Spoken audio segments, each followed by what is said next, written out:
Aikari a itura ria KATENDEWA kaunti-ini ya Kilifi matigitwo magicakaya thutha wa ciana ithatu gukua thutha wa kuria makunũ mena thumu guku na wangi 7 magithie na mbere na kurigitirwo thibitari-ini wa Kilifi. Kuringana na mumemba ũmwe wa bamĩrĩ no ũrĩa ũkũrĩkanĩte ta FURAHA, ciana ici ciagethire makunũ macio ma thumu gĩthaka-inĩ kĩmwe kĩrĩa kĩrĩ mwena ũcio na gũcoka kũmaruga na kũmarĩa. Kawaida mvua ukinyesha watoto wanatunda, hata mama zao wanalazimika wanaenda wakatunda. Sasa sijui hivyo zenye walienda wakatunda sijui ilikuwaje.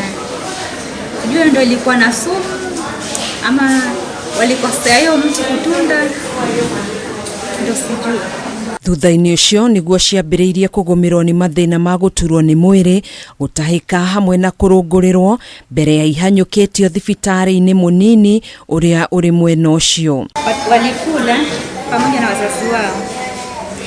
Ilipofika jioni, mtoto mmoja akaanza kuuma usiku, akaanza kutapika na kuharisha.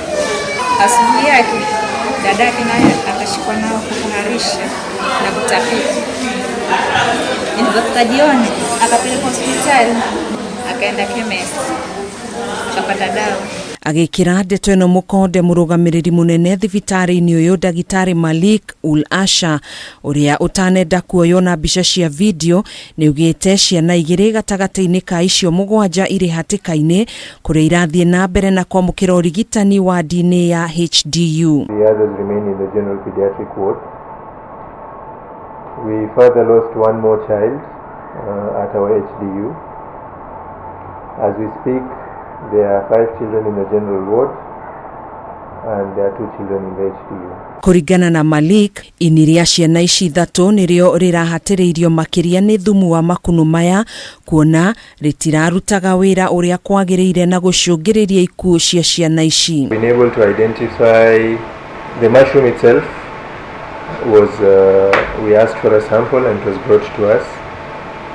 As of now, we've not had adequate time to conduct a full research, but through the assistance from Pani University, we've been able to identify that that species of mushroom is likely to be producing a toxin called amatoxin.